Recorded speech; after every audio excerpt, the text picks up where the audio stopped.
Hi, my name is Harry Itie and welcome to Odejuma. Odejuma is an Ishekiri farewell that loosely translates to till tomorrow. But for me, I look at it as a promise that there is so much more in life to look forward to. And this interview-driven storytelling podcast is rooted in that promise. So as you take the time to listen, I want you to feel that as we go deeper with folks from across the Black diaspora, exploring the adventures, resilience, joy, and the ordinary moments that change their lives, that you would have a good, hearty laugh or you find something to sit with. Because there's power in the stories of everyday people, and these stories are worth telling.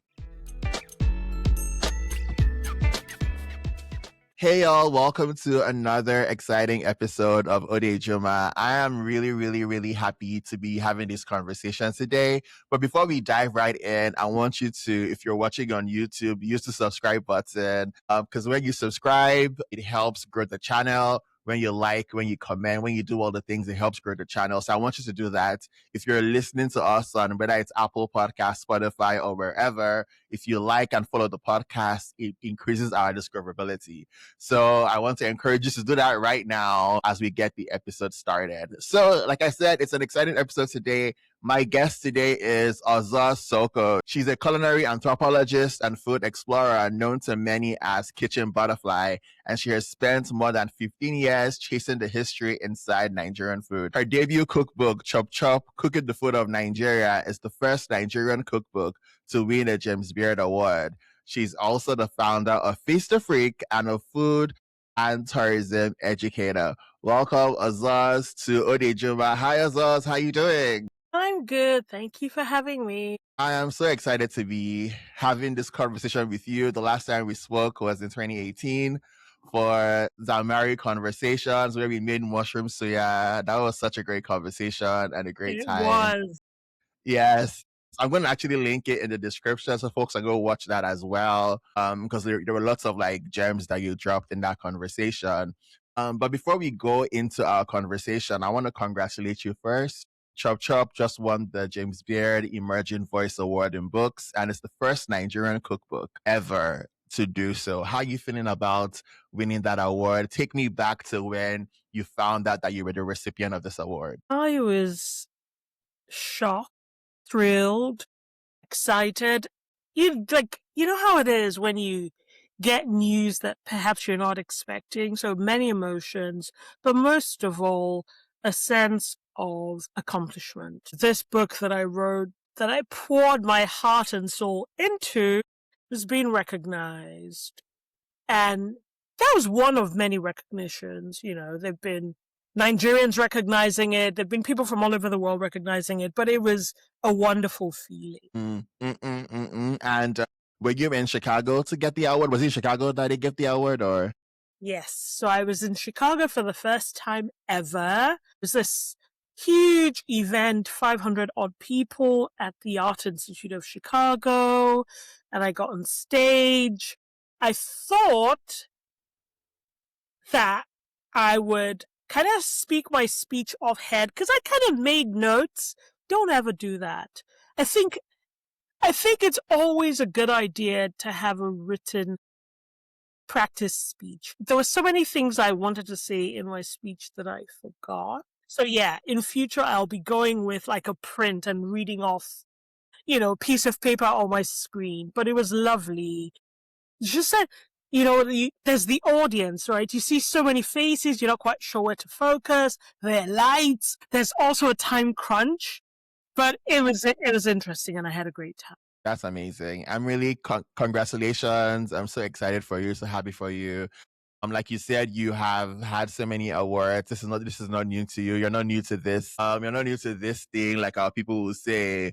But where did this love for food come from? For folks who are listening to the podcast, who are just hearing about you for the first time, what is the origin story of Kitchen Butterfly? Where did this passion and love for food, not just from a culinary perspective, but from an anthropological perspective as well, where did that start from? That probably started somewhere in my teenagehood. And I'd say my mom was a member of Lions Club, and she'd make this shrimp cocktail that was really nothing more than prawns with kind of like some kind of salad. But there were many things about it that fascinated me. There's like a Mary Rose sauce where you'd kind of mix ketchup and mayo or ketchup and salad cream, and you end up with this pink sauce that you could then season. And she would serve it in like a wine glass. That was felt very sophisticated for me. That was probably one of the early threads of my love for food. I'd say, though, that it was probably around 97 when I moved from Nigeria to the UK to go to university for the second time to study geology, that food became this really important thing for me. It became about home and comfort and nourishment. And it was the first time that I understood that there were many layers to being sustained by food. The smells, flavors and all of those. So those were some of my early kind of memories. There's one years before this, though, because as a child, I hated food, which is always Wow. a mystery to people now. So I didn't really eat till I was 9. Then my dad took my sister and I to Edinburgh. I had a cousin who lived in Scotland, so we went to Edinburgh to spend some time with her one summer. We had done a lot of activity. You know how it is when you're on a holiday, you're walking, you've worked up an appetite. And I think for the first time I was hungry. So my dad took us to a fast food restaurant called Wimpy. I had a burger, fries, Rinder, and the rest is history. Oh, think of it as a 3-chord strand. Those 3 experiences as things that kind of got me into food. That is so fascinating. It took burger, fries, and Mirinda to set you on this path And to be. today, fries is still my weakness. What kind of fries is the best fries? People have this debate all the time. What would you describe as the best fries? I think they should be chunky, salted before being fried, and served with Heinz tomato ketchup with a little bit of Tabasco or Sriracha or atadinding on the side. You know what? I'm not even mad at it. I feel like I like yam fries more than anything. I like yam fries over potato fries. I will do regular French fries. I will do a waffle fry. Because Chick-fil-A has this waffle fry that I really like. But those yam fries with, like you said, atadidi, that gets me every time. Every time. Same for me. I know I said I had a weakness for potato fries and French fries and olive and chips, but yam. Oh, I'm from Edo State, so kind of like yam is in my bloodstream. Yeah, See? Yeah, totally yeah. agree. I'm glad we agree. So you had developed this passion for food because I feel like it all started with Kitchen Butterfly, the blog, right? So what was the journey that led you to Kitchen Butterfly? What was the inspiration behind the name Kitchen Butterfly? How did that come to be? What led me to Kitchen Butterfly was being in my early 30s. I was 32 when I first thought about writing a blog.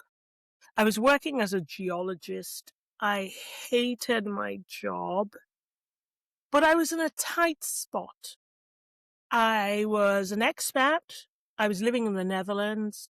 I had 3 young children under 6. We were a single income household at the time. My ex and I at the time were a single income household. So there was a lot riding on this job that I didn't really like. And I started thinking about how I could find my way out, So along the way of exploring different career paths, I also started thinking about the things that I enjoyed. I was like, I need to do something that has my heart. And writing was one of those things. And so I started writing a blog, started planning. I hadn't yet put it online. So this was around September 2008. Yes, September 2008. And at the time, there was a butterfly garden close to where we lived. And, we used to take my children there often. Now, growing up, I'd seen butterflies, I'd seen chrysalis, I'd seen the pupa, loved all of those things. But I'd never really seen all of the stages of the butterfly. I'd never really seen the egg. I'd never really had someone kind of talk me through the story. And we used to go to these butterfly gardens so much that I was just like, oh, see how they change. See how they're transforming. Between one stage and the other, you can't even recognize them. And so I was just like, you know what? I'm going to call my blog Kitchen Butterfly because I feel like I've gone on this metamorphic journey. I've metamorphosed. I've changed from studying urban and regional planning to geology. Now I'm thinking about doing work with food and, science, arts. They're just such, yeah. So that was really it. Those are the kind of things that coalesced to create Kitchen Butterfly. That is a beautiful story and a beautiful thing you've shared. I'm curious about that initial time. I know that was around the time when we were having the blog resurgence in Nigeria. Well, not really resurgence because it wasn't really it wasn't really a thing back then. It was starting to like blossom at the time. How was the response to Kitchen Butterfly at the time, and when did you evolve to make it sort of more anthropological in nature, where you're researching ingredients and trying to figure out how can we connect this to this, especially with Nigerian food, where people always have this idea that our food is very, for lack of a better word, very local and cannot be in conversation with maybe Italian food or Thai food or, whatever cuisine from any part of the world. I feel like I asked you like 5 questions in one, but I hope you understand what I'm trying to get at. I do. So I don't know that there were any blogs when I first started mine. So I started Kitchen Butterfly, formally launched 2009 in June. And for the first few months, I was just documenting things that were happening around me. Kind of the push towards a more historical, anthropological documentary pattern happened for two reasons. One, I found myself cooking a lot of Nigerian things that I wasn't cooking in Nigeria because I could just find them. All I had to do was ask my mom or, go on the streets or go to the market. So I wanted to kind of document the things that I was learning about, how to make suya. Because, for a long time, we didn't make things like suya at home. When there was a malam close by. Yeah. But because I was away, I was so distant from home in a place that wasn't proximal to Nigeria. So I wasn't in the UK where there were lots of Nigerians. So there was that personal desire to document things so that I could easily replicate them. The second thing was a series of excursions. One of them was having a Brazilian colleague who was telling me all the time about Brazilian foods. And I was like, this sounds very Nigerian.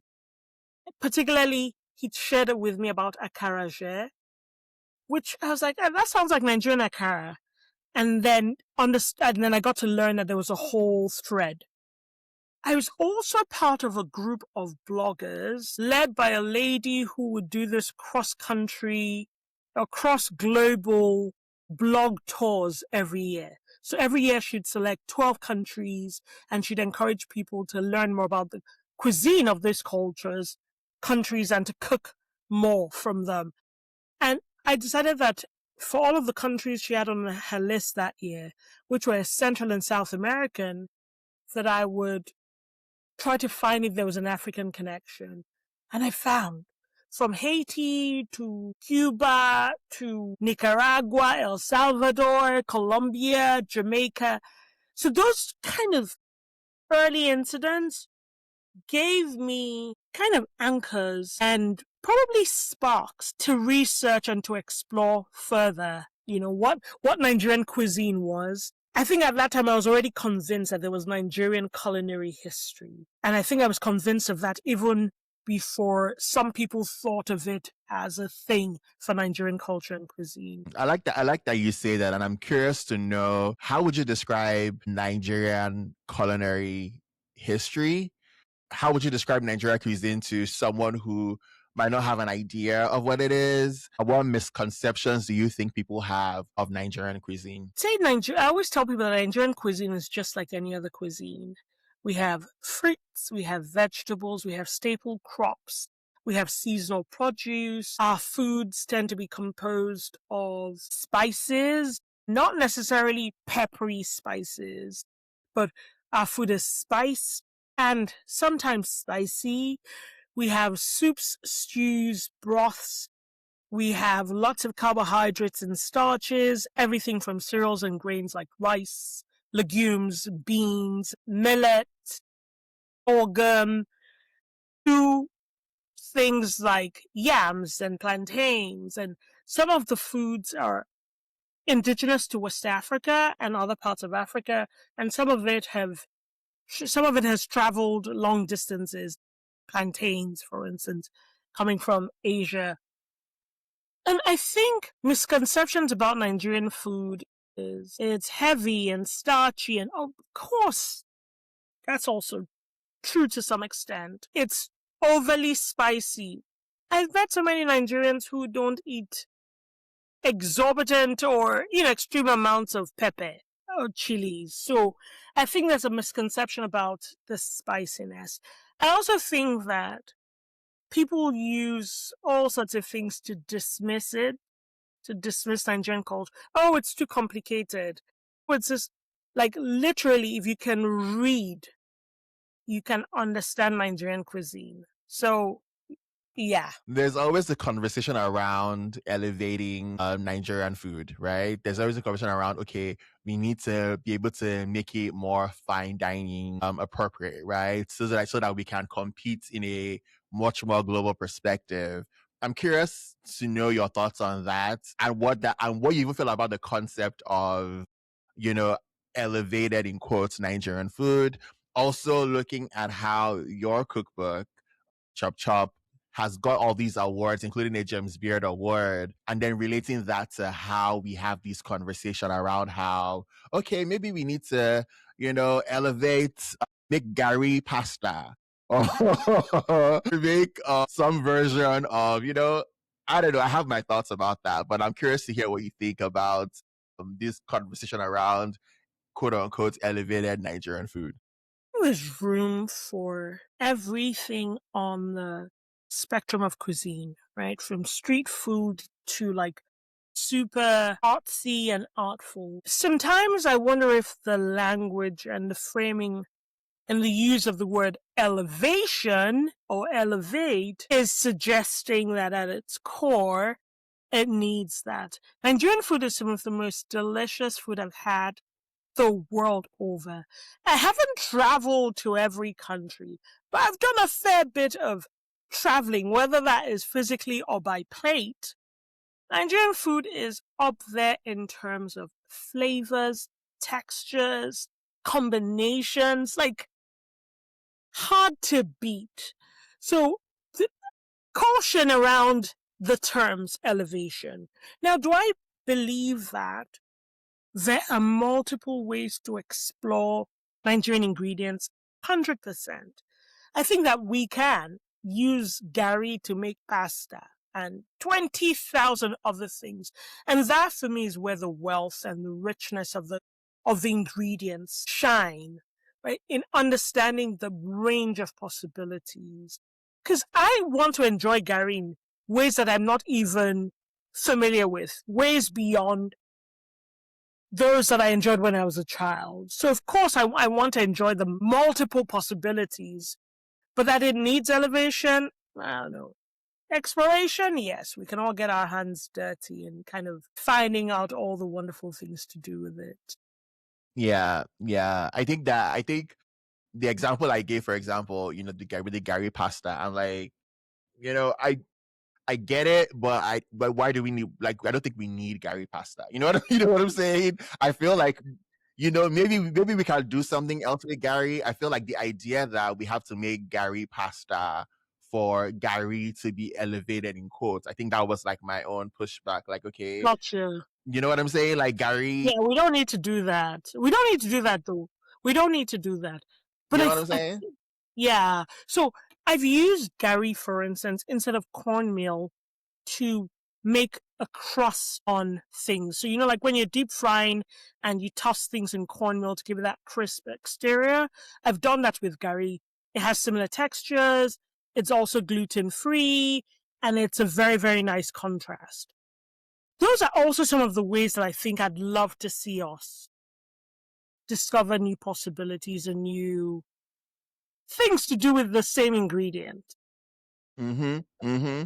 Yeah. Yeah. Okay. Cool. I'm glad we were able to talk about that because I feel like there's a lot of on TikTok you see a lot of content creators doing these. Look at how we are elevating Nigerian food, and then they're making Nigerian versions of Italian food or whatever food. I'm like, I get it. That's fun. But I feel like our food is beautiful, and eating ewa going, right? It feels magical to me. I think that is elevated. I feel like that can be elevated in itself as is with the beans and the pepper sauce and the soft bread. All you got to do is just plate it. Eat it. Eat That's it. all you gotta do, you know? Communication media has always impacted how cultures shift and how they shape. How they shape up. It's not surprising to see people wanting to explore more Nigerian ingredients in ways that they've come across online because we're exposed to so much and we're seeing more and more, we're able to draw parallel. Just as you were talking about ewa goyi and the pepper sauce and the bread, my mind is going back to Mexico City. So I spent 10 days in Mexico City in late June. I came back a week ago. And I've just been thinking about how similar many of the foods that I encountered are to Nigerian food. You talk about ewa goyi. They have friol, which is kind of like ewa goyi mashed. It's kind of like a refried beans mashed. They have something called salsa macha that is quite similar, at least in function, to the ewa goyi sauce. And then they have tortillas where we have agege bread. And it's just like, wow, you know? So I can imagine that maybe I want to try a more true Mexican salsa macha that has peanuts and sesame seeds with ewa goyi, because the Mexican beans reminded me of the Togolese Nigerian beans. So those kind of things often, I think it can inspire people to want to try new things. Yeah. Yeah. I really like how you look at food. I like how you talk about food. I like how you because I feel like there's a way you've opened up our eyes to how we can use food with the work that you do. I'm curious to know what that process is like for you. When you say, okay, uzazi leave, or you say we talked about Gary earlier on, or pepper soup spice, or palm kernel nuts, like all these things that are inherently Nigerian ingredients, right? How you see them, how do you go from looking at the ingredients to discovering the ways that we can use the ingredients in a millions of ways? You know what I'm saying? I have the pleasure of being someone who gets obsessed with things, and ingredients fall into that. I often find myself focusing on one ingredient at a time, which suits not only my temperament and my ways of being, but also suits an exploratory framework. For instance, for the last few months, I've been really intrigued by cherries because, in a way, they kind of remind me of like North American cherries.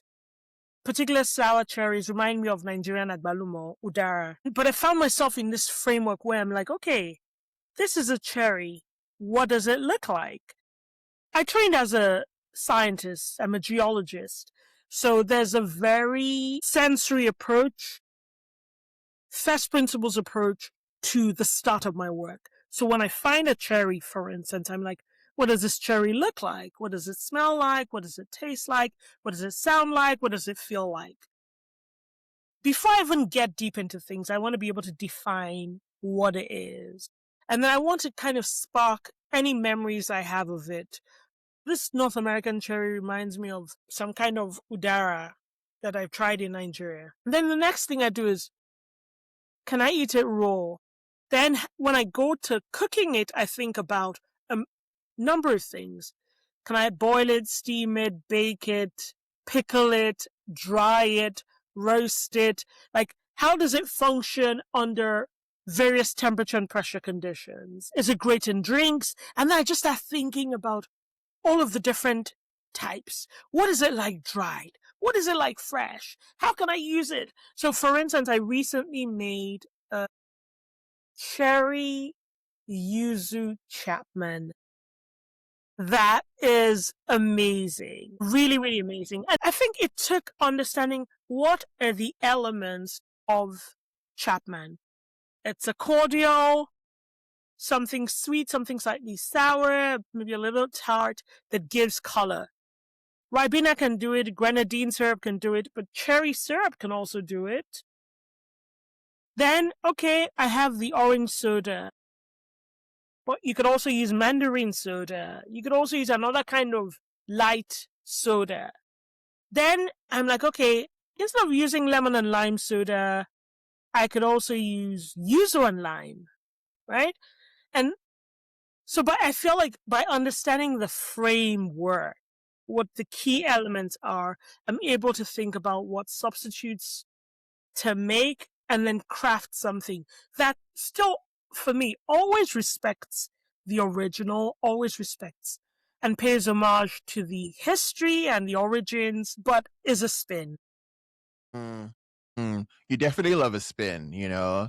Like I I said, I first do. time I met you, you had mushroom soya. I've never had mushroom soya before in my life, and we had that where we met. So I love that you like to put a spin on things. I'm curious about agbalumo. How would you put a spin on agbalumo?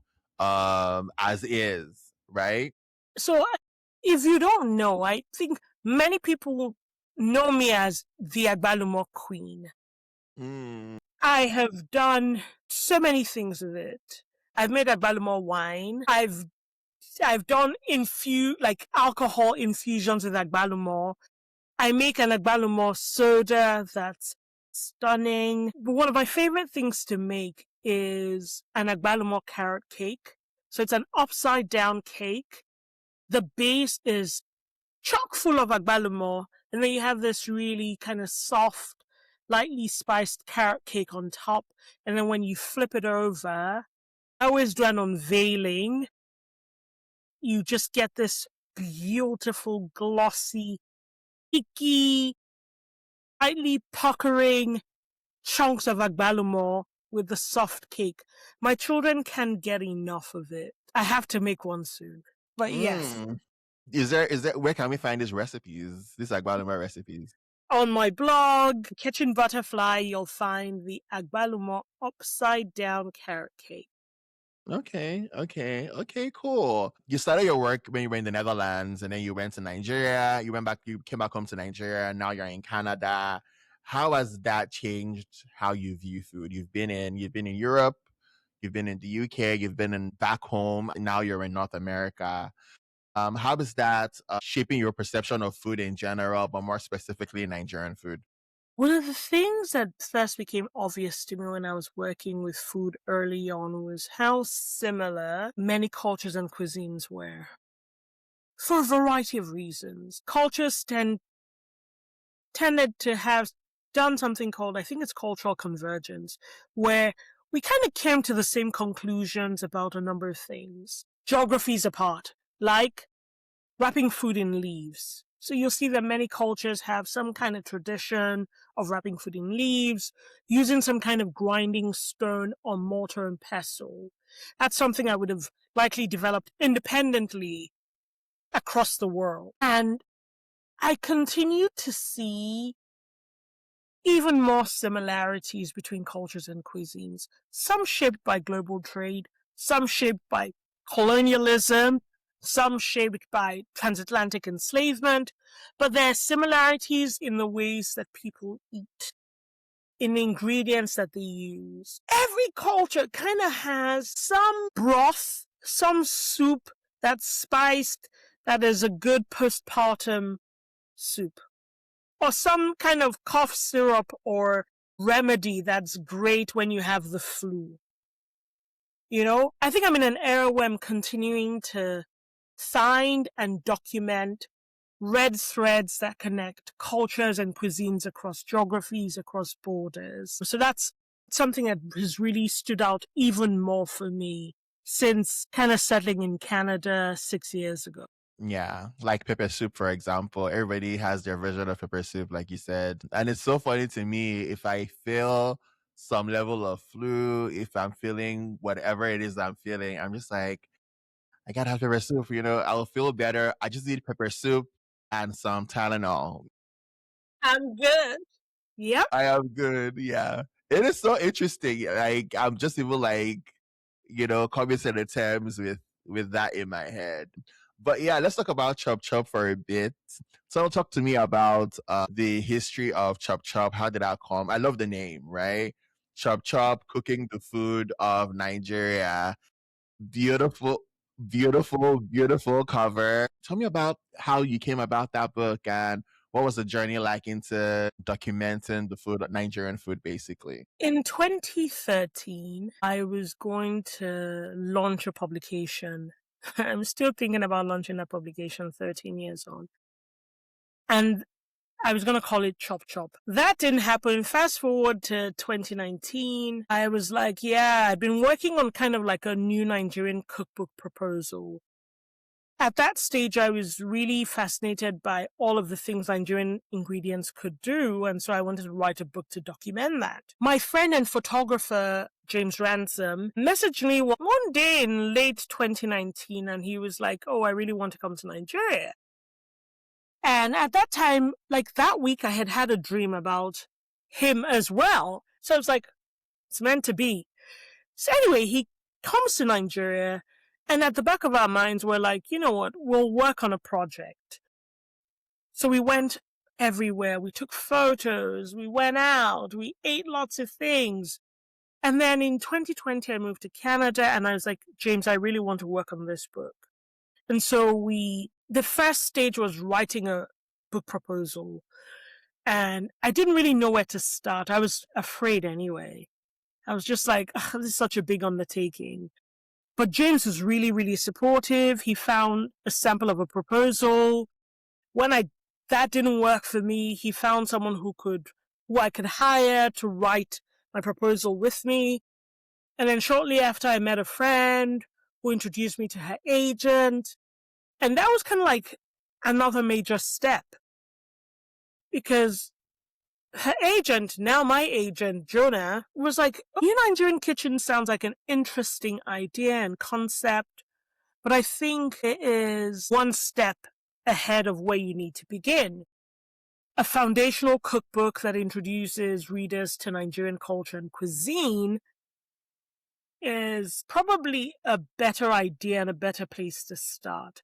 And at first I was really disappointed because I had spent hours, days, months working on this New Nigerian Kitchen proposal.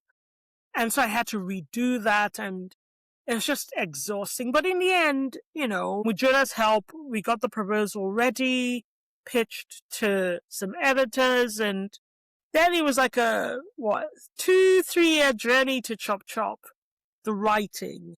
It began with me saying, what do I know about Nigerian culture and cuisine? And kind of doing a brain dump of all of the recipes that I thought should go in the book. And then kind of running that through my personal board of directors, my children, as well as a few close friends of mine.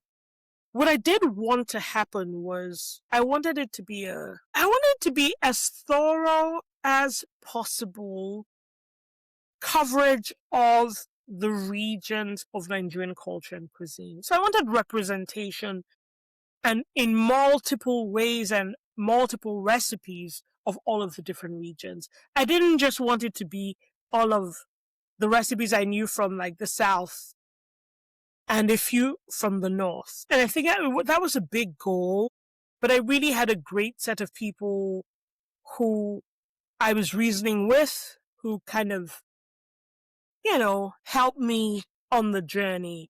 And over the years, I think I'd also been gifted recipes from people. People loved the work that I was doing, and they would just message me, send me a copy of their mom's recipe, talk to me. So I think I had a full kind of sense of the things that I wanted to go in. In fact, the problem wasn't that I didn't have enough. It was that I had too much and I had to kind of whittle things down. Do you have any recipe that is kind of like your favorite in the cookbook? All of them are my favorites. I think that there are a few recipes that, were it not for the kindness of people, I would never have come across. So there's one recipe, for instance, which I really love, Yedemblong. It's from the South, from Ugep in particular, and it features kola nut as an ingredient, which for me as a Nigerian is mind-blowing because I'd only ever known kola nut as a stimulant, right? Not something that people actually ate. There's another recipe from North Central from my friend Ellen and her mom. So Yedemblong is from my friend Carol and her mom. There's another recipe that's made with like ground millet from my friend Ellen and her mom. It's in the breakfast section. And again, it's one of those things that I wouldn't have necessarily come across. Pap, yes, but I wouldn't necessarily have come across that recipe. Another friend, Linda, told me about this green bean salad that her mom makes. She sent me a recipe.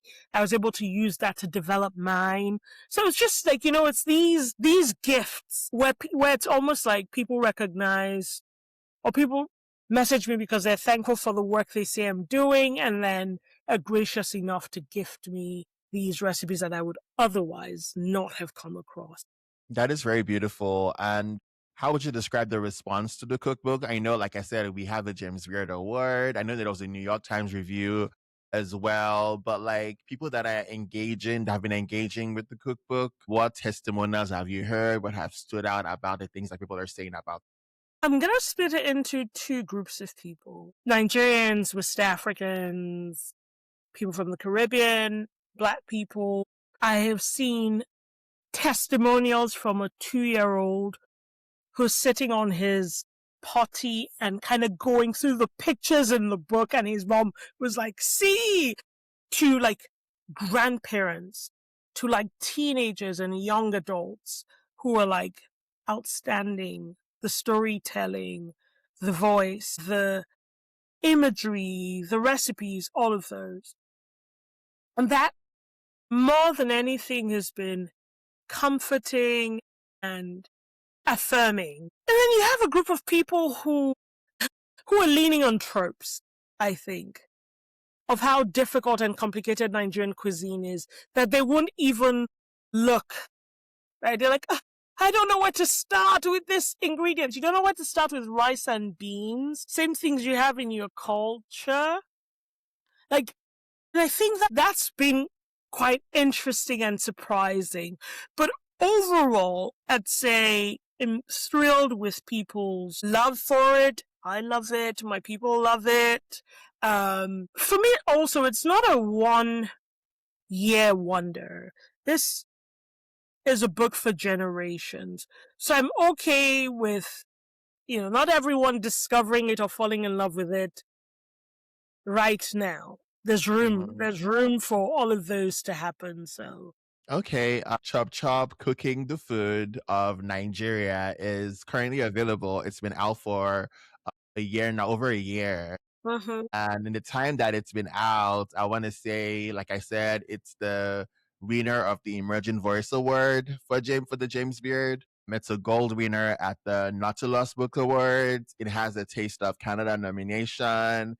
It was the New York Times, one of the New York Times best cookbook of 2025. So if you're listening, if you're watching, I need you to go pick up this cookbook because it's really good. I'm going to share the link in the description for how you can purchase wherever you are in the world. I just purchased mine. I'm a year late, but we're never late. We're just, on time. Again, this is a book for life. And also, ask for it in your libraries. Libraries Mm-hmm. have been such a great resource for me my whole entire life. So, big up libraries, and yeah. Yeah, I am very excited. I'm so excited to get my copy. And I'm going to share, like I said, the link in the description so you can also get yours as well. Ozoz, we're going to go into some rapid fire questions before I let you go. So folks can get to know you a little bit, better. The first one is, what are 3 songs that are currently on your playlist right now? Hey, I can't even remember the last time I listened to music, which is so foreign. So, like, my children are like, they listen to music around the clock. I cannot remember the last time I listened to music. And if I did, it's likely to be gospel. Okay. Honestly, I can't remember the last time that I actually listened to music. Okay, but who are your go-to artists then? Maybe we can do who are like some of your go-to artists that you always will listen to. Elevation, elevation, Yeah. elevation. Yeah, I that's their name, think. Elevation. Okay, elevation. Let me say Asha. Okay. We love Elevation Asha. Asha. I love Asha. Elevation Asha. Okay, okay, that's Okay, fine. I think there's a group called Red Rocks. Red Rocks. I think. Okay. I haven't. I'm gonna have to listen to music. You know, you were pushing you to listen to some music, so we're here for that. Everybody talks about jollof rice as as the Nigerian staple when it comes to rice. But what is your favorite type of? We have jollof, we have coconuts, we have ofada, and all these other things. What is your favorite type of Nigerian way of eating rice? I have a distinct memory of being a child in the 80s and eating coconut rice from Ekboma.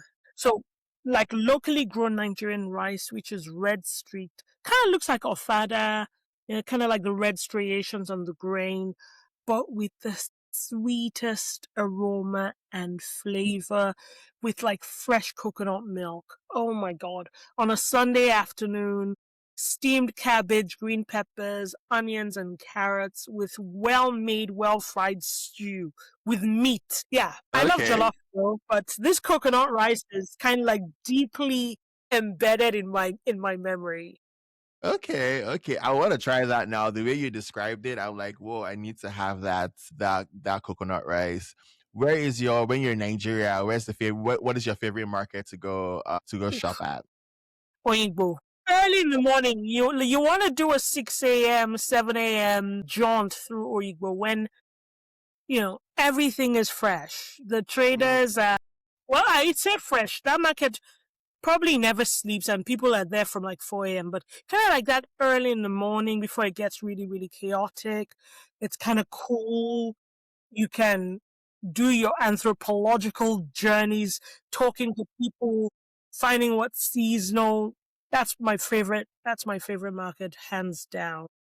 that is so funny. I grew up in Ebute Metta, so we lived in Ebute Metta from I think 19 we're there from 1994 up until I was there till I moved out in 2016. So I Wow. lived a bulk of my life from childhood up until adulthood in Ebute Metta. So Oyingbo was the only market that we'll go to, and yeah, I feel like you can find everything you're looking for food wise in Oyingbo. The things that I discovered in Ningbo, like I had never really seen cotton seeds before, for instance. Cotton seeds that are used both as seasoning and they ferment them sometimes. There are so many spices that I saw at Oyingbo that I'd never seen anywhere else. Vegetables, dried mushrooms, fresh uziza, too many things. Mm. Oyingbo gifted me a lot. And when I lived in Nigeria, I would do like maybe once or twice a month I'd go and I would come back with a haul and just Mm. share it. And yeah, I miss it. Shout out to Oyingbo. I remember I have a memory from Shout out. Oyingbo because my mom is a Shekiri, and when she wants to make starch or owo soup, we'll go. There was a I don't know if I feel like there were Shekiri women that were there because she would go there and she'll speak Mm, Shekiri with them. And they will buy the starch, I will buy the potash for the owo. Potash is what you use in owo, right? I hope I'm not saying the yep. wrong thing. Yep. Yeah. No, no, you're not saying the wrong thing. Yeah, yeah, yeah. Potash, so typically there's potash and there's also native salt, which is Yeah. kind of rock salt like potash, but potash is what would give it that emulsification, the light orange color, and kind of like the alkali salt flavor. Okay, okay, cool. But yeah, I remember I have that memory embedded in my brain. So shout out to Oyingbo. Shout out. What is the most diverse Nigerian ingredient according to you? Hey, in terms of possibilities, I say agbalumo.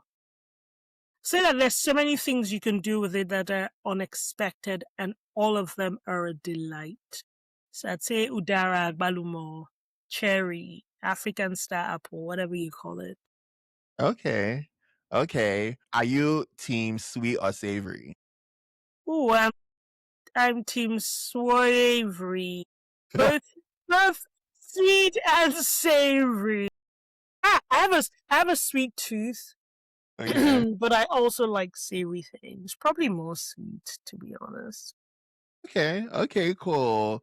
What is one cookbook everybody should own? Apart from Chop After Chop.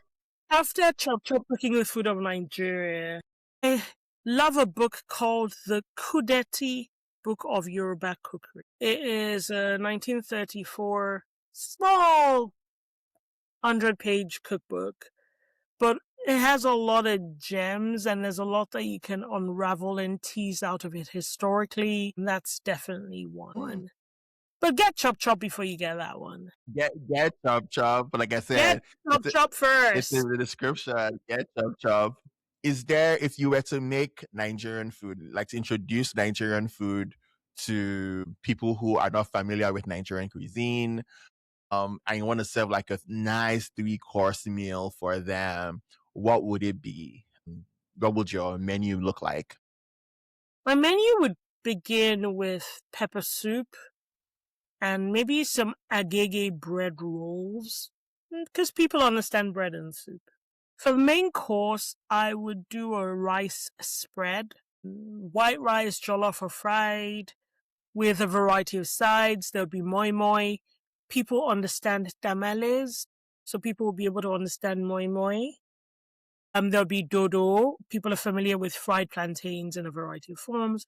There'll be a Nigerian style salad dressed with salad cream, and then there'll be meat. And maybe a stew or maybe a curry. Again, things that people are familiar with because you have similar tomato based things or similar curry style things.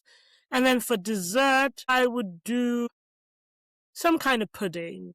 So it could be a rice pudding, again, very familiar across many cultures. But maybe because I had rice for the main course, I would opt for a fresh fruit salad and maybe a tapioca pudding, mingao. People, again, all over the world are familiar with both fresh fruits as well as tapioca pudding. So, or maybe I'd do cream caramel. I can't decide. But Okay. those three things. And then there would be drinks. So, Chapman, Zobo, some tamarind drink. Yeah. I feel like Chapman is always a good way to introduce people. Like it's such a Eh. Nigerian thing. I don't know if it's a Nigerian thing per se, but it's like a Nigerian. And when I say I don't know if it's a Nigerian thing, I mean like with the ingredients that is used in Chapman. But I feel like the way we make the drink is very unique to to who we are as Nigerians. So yeah. It's a Nigerian drink. There are similar drinks to Chapman across the world that combine soda with bitters, but it is distinctly Nigerian. The Distinctly ingredients Nigerian. may have been imported, but yes. We made it ours. And finally, what is your guilty pleasure? Soaking Gary and granite. Okay, and dreaming about eating puff puff. God, Mm. I think about eating puff puff every 2 business days and then probably make it once a year. In fact, I don't think I've made puff puff for 2 years. That must change. But I think about it a lot. Yeah, I Way do. more than weird. I do. There's this lady in Lagos Island that used to make puff puff right opposite Ghana High. There was something about her puff puff. It wasn't very oily, even though she deep fries it, but it didn't come out oily. It had like a nice bounce to it, very soft. It was very soft on the outside, very smooth on the outside as well. Yeah, I miss puff puff. I feel like I nobody. gotta make some.